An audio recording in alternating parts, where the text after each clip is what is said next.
অদ্বৈতাচার্য তিনি কি করছেন, সমস্ত বৈষ্ণব মণ্ডলীকে নিয়ে সর্বদা এই কোলাহল, এবং অদ্বৈতাচার্যের সঙ্গেও কন্দল সর্বদা লেগে থাকতেন।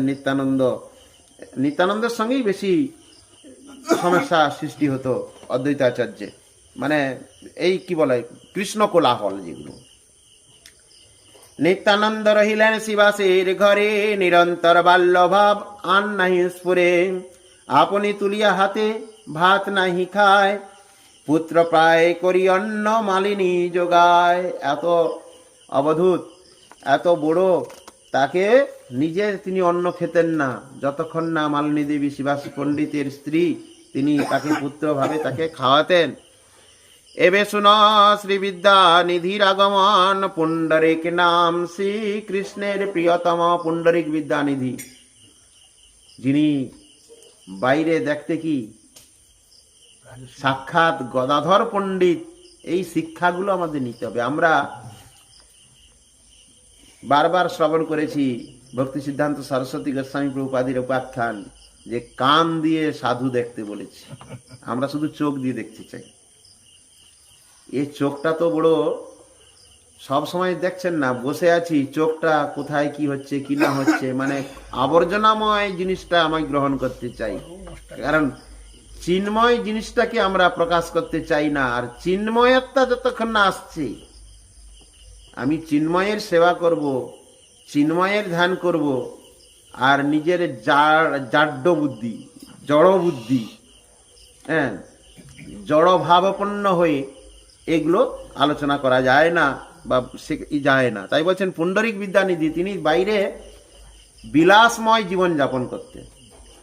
এটা দেখে যে এ আবার কি বৈষ্ণব, এরকম ভাব আসতে পারে। তাই বলছেন পুণ্ডরিক বিদ্যানিধি শ্রীকৃষ্ণের অতীব প্রিয়তম। প্রাচ্যভূমি চারটি গ্রাম ধন্য করিবারে, তথা তানে অবতীর্ণ করিলা ঈশ্বরে।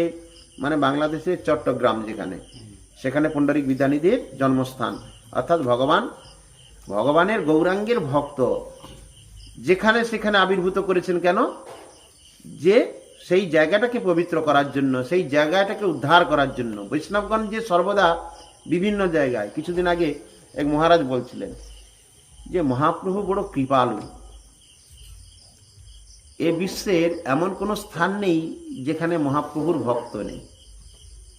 হয়তো খুব মানে কি বলে সীমিত বৈষ্ণবগণ রয়েছেন, গ্রাম পিছু হয়তো 2-4 জন, কিন্তু নেই এরকম গ্রাম নেই।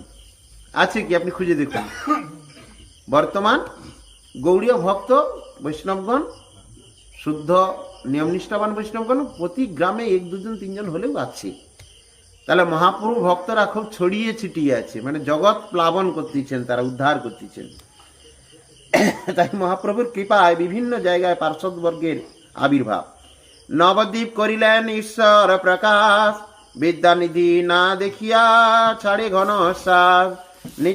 নিত্য করি উঠিয়া বসিলা গৌর রায়, পুণ্ডরিক বাপ বলি কাঁদে উত্তরায়। মহাপ্রভু তার তৃতীয় পার্শ্ববৃন্দ, তিনি তো জানেন যতক্ষণ না পুণ্ডরিক এসে মহাপ্রভুর সঙ্গে মিলন হচ্ছে, ততক্ষণ তার নাম ধরে কাঁদছেন। যারা চিনে না তারা বলছে আবার কে, পুণ্ডরিক কে? আর যিনি চিনেন তারা ঠিক বলছে যে এবার পুণ্ডরিকের মিলন হবে। পুণ্ডরিক আরে মোর বাপরে বন্ধুরে, কবে তোমা দেখিব আরে রে বাপরে। হেন চৈতন্যের প্রিয় পাত্র বিদ্যানিধি, হেন সব ভক্ত প্রকাশিলা গৌরনিধি।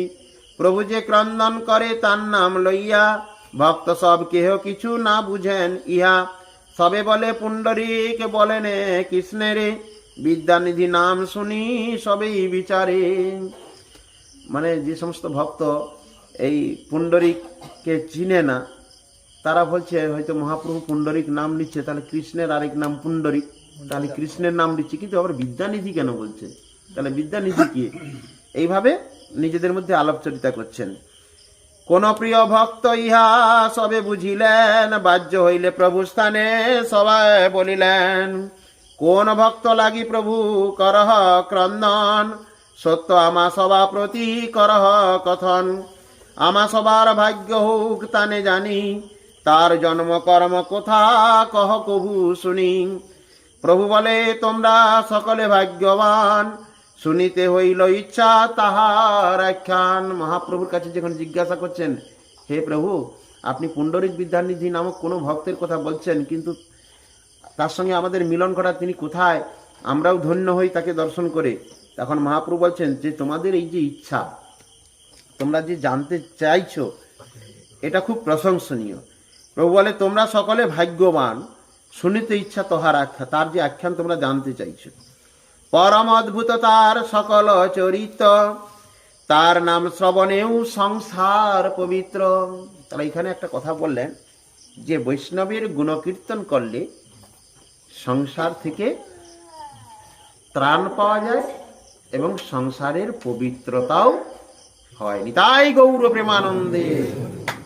আর তার ব্যতিক্রমী যদি আমরা করি তাহলে কি হবে? তার ব্যতিক্রমী করলে অপরাধগ্রস্ত হয়ে ভজনচ্যুত হতে হবে।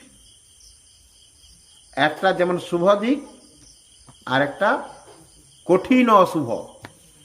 তাই এইটাই বজায় রাখতে হবে। ভক্ত বৈষ্ণব এদের চিনা, এদের ব্যবহার, এদের আচরণ সবটা আমাদের চিন্তাধারা বিষয় বুদ্ধি করলে হবে না। তাই বলছেন পরম অদ্ভুত তার সকল চরিত। আচ্ছা, চাটিগ্রামে জন্ম বিপ্র পরম পণ্ডিত, পরম সধর্ম সর্বে লোক অপেক্ষিত। কৃষ্ণ ভক্তি সিন্ধু মাঝে ভাসে নিরন্তর, অশ্রুকম্প পুলক বেষ্টিত কলেবর। গঙ্গা স্নান না করেন পদস্পর্শ ভয়ে, গঙ্গা দর্শন করে নিশার সময়ে। তিনার একটা নিষ্ঠা ছিলেন। কি নিষ্ঠা? গঙ্গাতে কখনো তিনি নামতেন না। কারণ কি? গঙ্গাতে তার পা লেগে যাবে, অর্থাৎ গঙ্গার জলে পা দিলে তিনি সেটাকে অপরাধ মানতেন। তাই তিনি গঙ্গা কোনোদিন নামেননি। পুণ্ডরিক বিদ্যানিধি বিশেষত্ব তিনি ছিলেন। এক একজন ভক্তের এক একটা ভজনের চাতুরতা। আবার তিনি দিনের বেলায় তিনি যখন করতেন, গঙ্গা দর্শন করতে যেতেন না। কেন বলুন তো?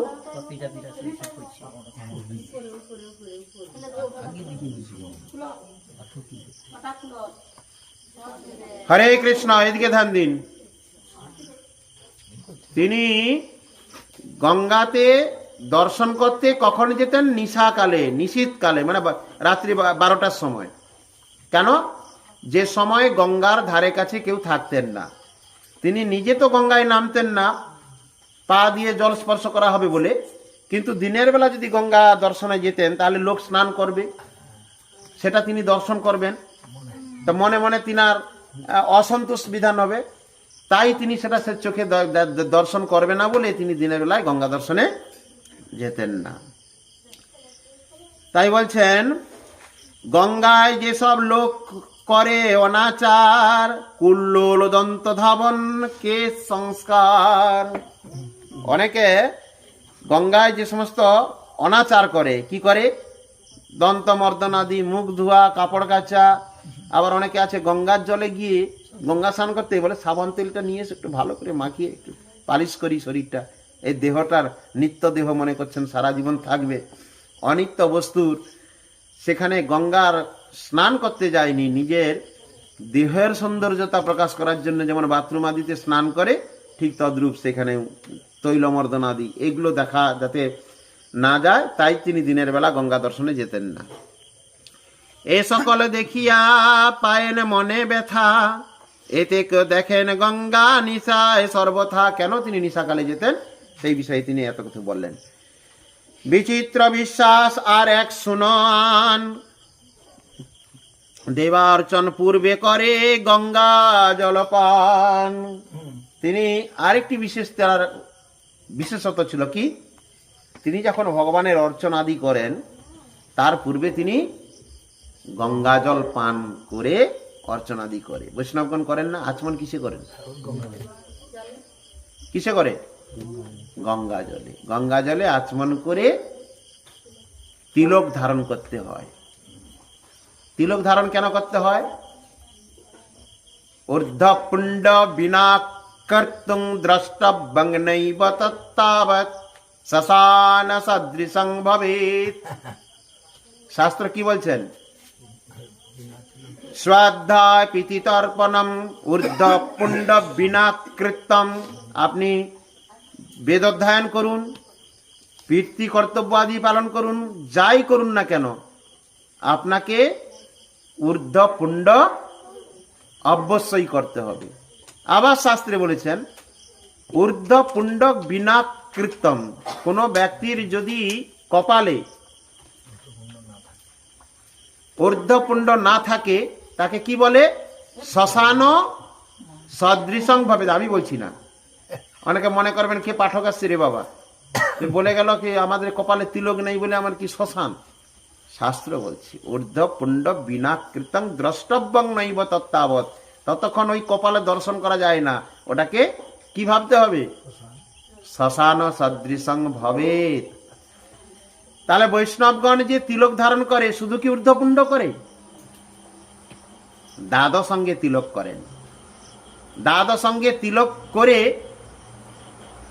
গৌড়ীয় বৈষ্ণব, বিশেষ করে গৌড়ীয় মিশনের বর্তমান আচার্য দীক্ষা প্রদানের পূর্বে তিনি আগে নিজে ক্লাস নেন। মানে ব্রহ্মচারী বা অন্যান্য ভক্তদের দ্বারা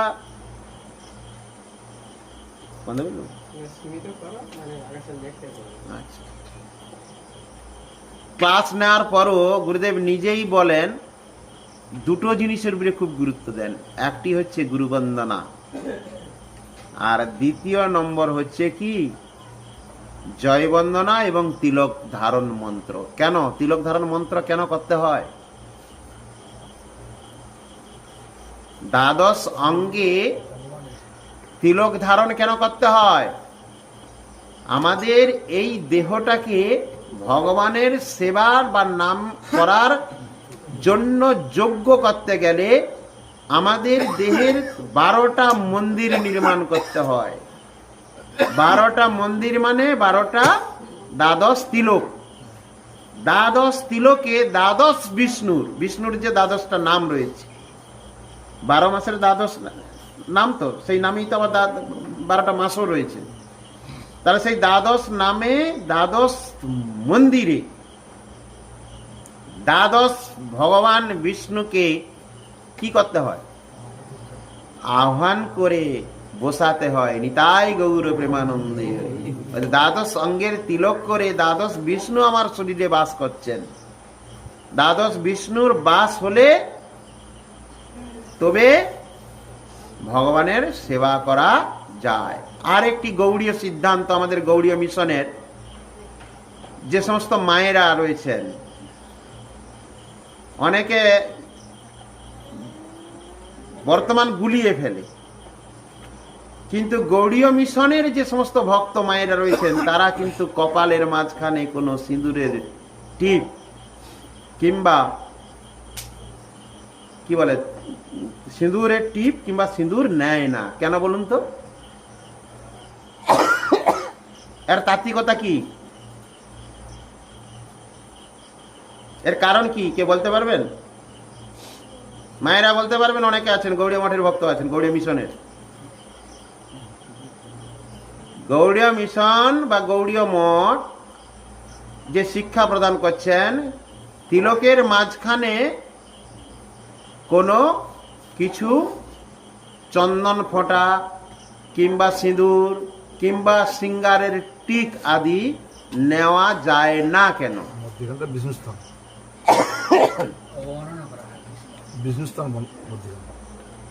এর তাৎপর্যতা রয়েছে।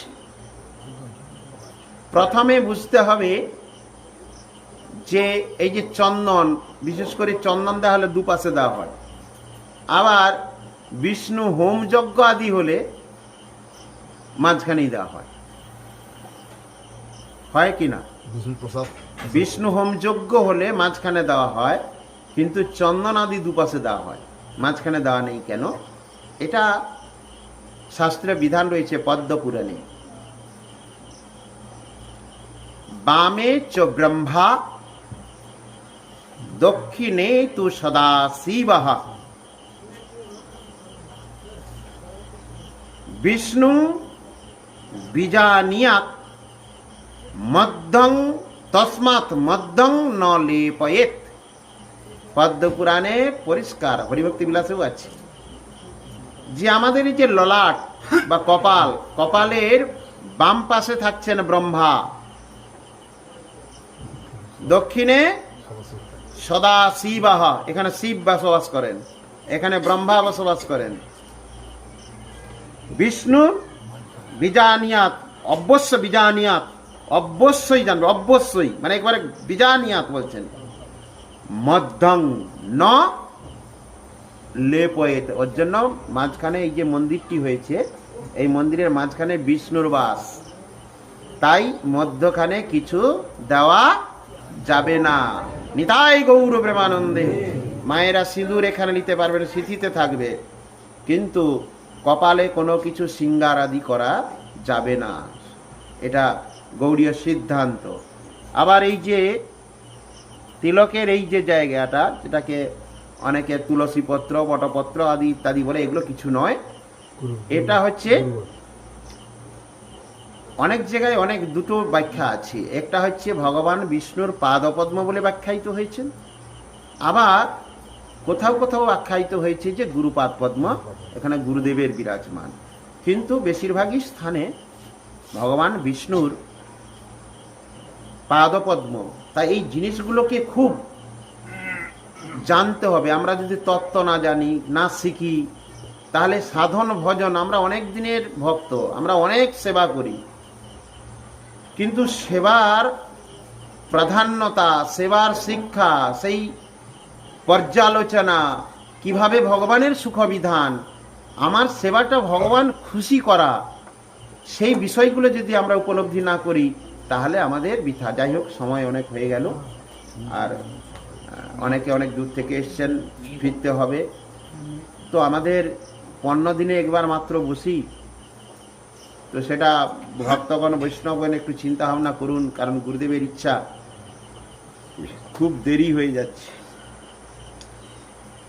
কারণ বাস্তবিক ক্ষেত্রে একটি সুন্দর জীবন তৈরি করতে গেলে, আমরা এখানে অনেকের পাকা মাথা বয়স্ক হয়ে গেছি, কিন্তু সেটা সাংসারিক, কিন্তু পারমার্থিক দিক থেকে, ভজনের দিক থেকে আমাদের বিজ্ঞ হতে হবে। তার জন্য আমাদের সর্বদা কি শাস্ত্র শিক্ষা, শাস্ত্র অধ্যয়ন, শাস্ত্র কথোপকথন আদি, এইগুলোর প্রয়োজনীয়তা বিশাল রয়েছে।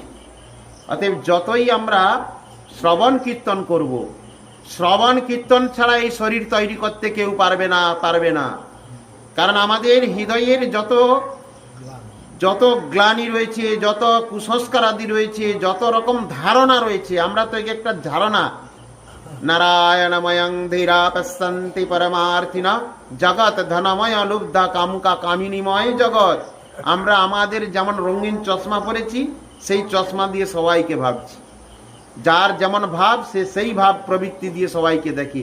কিন্তু এর থেকে দূরে আসতে গেলে সঠিক সিদ্ধান্ত জানতে হবে, আর সেই সিদ্ধান্তগুলো এত পাওয়ারফুল, ভগবত কথার এত ক্ষমতা রয়েছে, এত শক্তি রয়েছে, এত পাওয়ার রয়েছে। সাধুগুরু বৈষ্ণবের কথা যদি আমরা শ্রবণ করতে পারি, সেটা অনেকেই উপলব্ধি করেছেন। নিজেরা অনেকে শাস্ত্র অধ্যয়ন করেন, কিন্তু সাধু সম্মুখে যখন শাস্ত্র অধ্যয়ন করেন, তখন নিজেই অবাক হয়ে যান, আচ্ছা আমি তো এতবার অধ্যয়ন করেছি, এই বিষয়টা আমার কেন আলোকপাত হয়নি?